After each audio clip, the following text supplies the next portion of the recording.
October মাসের রাশিফল নিয়ে আপনাদেরকে স্বাগত জানাচ্ছি। আমি মাহা অ্যান্ড ওয়েলকাম টু আমাদের channel Maha your astrologer from Bangladesh.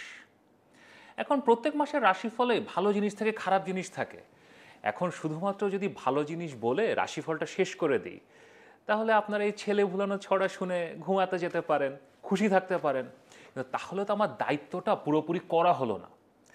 মাহা আমার স্টাইলে আমি সবসময় আপনাদেরকে পজিটিভের সাথে সাথে নেগেটিভ জিনিসটাও বলি, যাতে বোঝেন কোথায় অপরচুনিটি আছে আর কোথায় মিসফরচুনটা আছে। That is actual real astrology. এখন অক্টোবর মাসে কোথায় যাবেন, কি করবেন, আর কোথায় যাওয়া থেকে নিজেকে আটকাবেন, সেটা বলার জন্য শুরু করছি এ মাসের রাশিফল। এখন ভিডিও শুরু হওয়ার আগে লাইক করুন, সাবস্ক্রাইব করুন।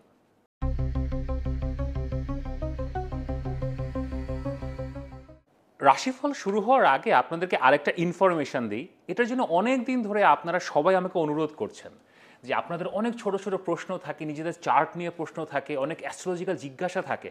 হ্যাঁ, আপনারা আমার সাথে যোগাযোগ করেন, কনসালটেন্সি নেন, বাট লাইভে আপনারা আমাকে কোয়েশ্চেন করতে চান। তো অনেক দিন ধরে আপনারা বলছেন যে একটা লাইভ সেশন। তো আপনাদের অনুরোধে এই আগামী 10ই অক্টোবর শুক্রবার এই মাহা চ্যানেল থেকে আমি প্রথমবারের মতো একটা লাইভ সেশন করব। তো তারিখটা নোট করে রাখেন এবং সময়টা নোট করে রাখেন। 10ই অক্টোবর শুক্রবার, বাংলাদেশ সময় রাত 8:30। আমি আবার বলছি, বাংলাদেশ সময় রাত 8:30।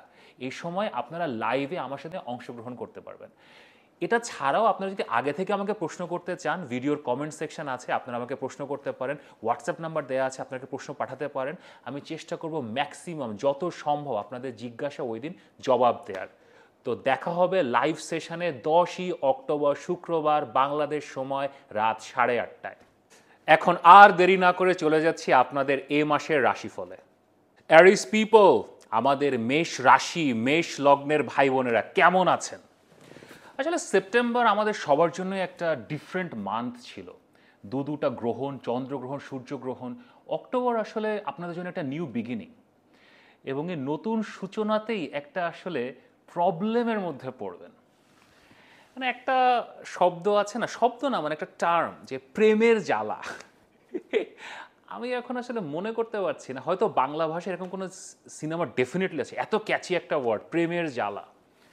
এখন প্রেমের জ্বালাতে অ্যারিস পিপল আপনারা খুব বেশি আসলে ফাঁসেন না। আপনাদের জীবনে যে ভালোবাসা আসে না তা না, প্যাশনেট ভালোবাসা আসে।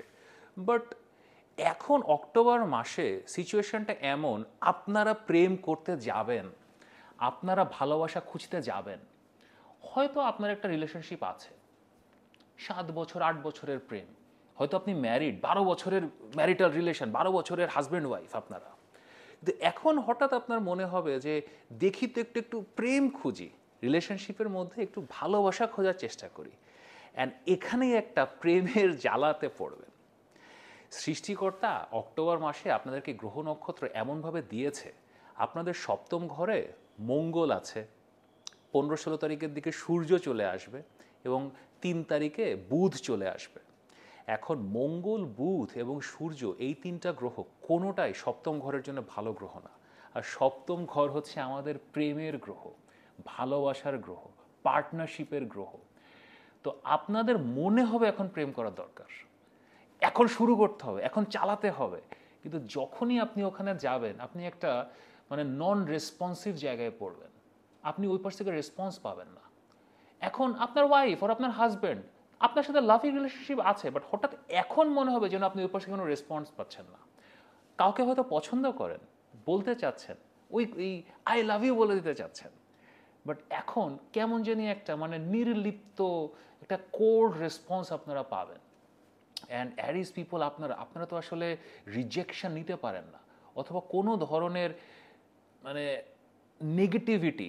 যখন আপনারা নিজে থেকে শতপ্রণোদিত হয়ে প্রেমের কথা বলছেন, তখন যখন নেগেটিভিটি আসে, সেটা আসলে একটা প্রেমের জ্বালা তৈরি করে। So it is a very interesting time, এবং আপনাদেরকে এটা সেন্সিটিভলি হ্যান্ডেল করতে হবে। কারণ হতেই পারে আরেকজন মানুষ না বলতেই পারে, হয়তো আপনার ওয়াইফ সে এখন একটু ডিস্টেন্স মেনটেন করতে যাচ্ছে। রিলেশনশিপ এভাবেই চলে, সবসময় একইভাবে চলে না। এর মানে এই না যে আপনার ওয়াইফ আর আপনার হাজব্যান্ড আপনার থেকে একটু ডিস্টেন্স মেনটেন করছে এখন, তার মানে এই না যে সে অন্য কোনো জায়গায় চলে যাচ্ছে। It's nothing like that. The time is not right. So এই সময় আপনার আসলে রিলেশনশিপে আপনি যতটা ব্যাকফুটে থাকবেন, আপনি যতটা সাবমিসিভ থাকবেন, ততটা আপনার জন্য ভালো হবে। But it will be very difficult. As আমি যেটা বললাম, তিনটা গ্রহ আপনার অক্টোবর মাসের সপ্তম ঘরে। তো আপনি এখন যেখানে বাঘের ভয় সেখানে সন্ধ্যা হয়। So keep it in mind. Additionally ব্যবসা বাণিজ্যের জন্য এটা খুব একটা ভালো সময় না। এখন সপ্তম ঘর যেমন প্রেমের ঘর, রিলেশনশিপের ঘর, ব্যবসাও তো রিলেশনশিপ। আপনি আরেকটা মানুষের সাথে, পার্টনারের সাথে, বায়ারদের সাথে, কাস্টমারের সাথে রিলেশনশিপ বিল্ড করছেন। ওইখানেও দেখবেন যে আপনি যত ভালো প্রোডাক্ট নিয়ে নামেন না কেন, যত বড় বড় বিজনেস ডিল নিয়ে আসেন না কেন, রেসপন্স পাচ্ছেন না। সো এটার জন্য আসলে ভালো সময় না। সেকেন্ডারিলি ফিন্যান্সের কথা যদি বলি, টাকার জন্য আপনি আসলে এই অক্টোবর মাসে একটা নিউ বিগিনিংয়ে এসে একটু ব্যাকফুটে পড়বেন। অলরেডি আপনাদের টাকা পয়সার একটা মূল গ্রহ শনি, সে 12তম ঘরে বকরি যাচ্ছে। সো আসলে টাকা পয়সার একটা স্টাক একটা ফিলিং আছে। আপনাদের টাকা পয়সার সেকেন্ড আর একটা গ্রহ শুক্র, সে এই পুরা মাস আপনার নিচ, সে কন্যা রাশিতে ডেবিলিটেটেড এবং আপনার ষষ্ঠ ঘরে। সো টাকা যতটা না আসবে তত বেশি খরচের সম্ভাবনা আছে। অ্যান্ড ওই যে বললাম প্রেমের জ্বালা, এখন আপনি ওই পাশ থেকে রেসপন্স পাচ্ছেন না হয়তো। সো আপনি এখন মনে করবেন গিফট দিই, টাকা পয়সা খরচ করি, এটা করি সেইটা করি। সো এইভাবে আসলে সলিউশন আসবে না। আপনাকে টাকা পয়সার খরচ, এক্সপেন্ডিচারের উপরে একটা খুব টাইট লিশ রাখতে হবে। কারণ টাকা আসলে আসছে না।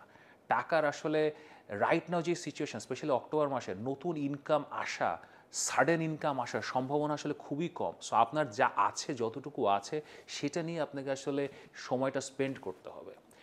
অক্টোবর মাসে একটা বিষয় আপনাদের জন্য ভালো, সেটা হচ্ছে আপনি যদি বিদেশে যাওয়ার চেষ্টা করতে থাকেন। এখন অক্টোবর মাসের মাঝামাঝি 18 তারিখে আপনার বৃহস্পতির গোচর হবে, বৃহস্পতির ট্রানজিট হবে। This is a very very important event. আমি এটা নিয়ে সেপারেট ভিডিও ডেফিনেটলি বানাবো। সো ওইটা আপনারা চ্যানেলটা সাবস্ক্রাইব করে রাখেন যাতে আপনারা ওই ভিডিওটা দেখতে পারেন। তো বৃহস্পতি আপনাদের এখন তৃতীয় ঘরে আছে, ও যখন অক্টোবরের মাঝামাঝি চতুর্থ ঘরে যাবে, অ্যান্ড যেহেতু শনি অলরেডি 12তম ঘরে আছে, বকরি যাচ্ছে। সো বিদেশে যাওয়া, ফরেন মাইগ্রেশন, বিদেশে স্টুডেন্ট হিসেবে যাওয়া, স্কিল্ড মাইগ্রেশনের মাধ্যমে যাওয়া, এগুলোর জন্য this can be very good time. Overall ক্যারিয়ারের কথাও যদি বলেন, চাকরি বাকরি যদি খুঁজতে থাকেন, নতুন বিজনেস অপরচুনিটি খুঁজতে থাকেন, তাহলে বিদেশের সাথে এক্সপোর্ট ইম্পোর্ট আর বিদেশি কোম্পানি, এগুলোর পিছনে যতটা কনসেন্ট্রেশন দিবেন তত আপনাদের জন্য ভালো হবে। 11তম ঘরে রাহু আছে, রাহু 11তম ঘরে ফরেন কন্ট্যাক্টস দেয়, বিদেশি লোকজনের সাথে পরিচিত করে আপনাদেরকে। তো এগুলোর পিছনে আসলে আপনারা যত বেশি কনসেন্ট্রেশন দিবেন ক্যারিয়ার এবং কাজকর্মে, তত ভালো হবে। ইন জেনারেল অক্টোবর একটা mixed month, and main theme will be the relationship, প্রেমের জ্বালা। তো আপনারা যদি আরও কথা বলতে চান আমার সাথে, 10ই অক্টোবর শুক্রবার বাংলাদেশ সময় রাত 8:30টায় লাইভ সেশন আছে, সেখানে যোগ দিতে পারেন, আমাকে আরও কোয়েশ্চেন করতে পারেন। আর নাথিং টু ওয়ারি, আসলে রিলেশনশিপ তো ম্যানেজ করে নেবেন। টাকা পয়সা একটু এখন কাটতেই যাচ্ছে, একটু একটু একটু সমস্যা হচ্ছে, ম্যানেজ করে নেবেন। ইভেনচুয়ালি জুপিটার আসছে চতুর্থ ঘরে, যদিও 2-3 মাসের জন্য আসছে, বাট আসছে তো। সো ইভেনচুয়ালি আস্তে আস্তে অক্টোবরের শেষে, নভেম্বরের শুরুতে সব কিছু খুলবে এবং বেটারমেন্টের দিকে যাবে। Nothing to worry Aries, have a very very good October.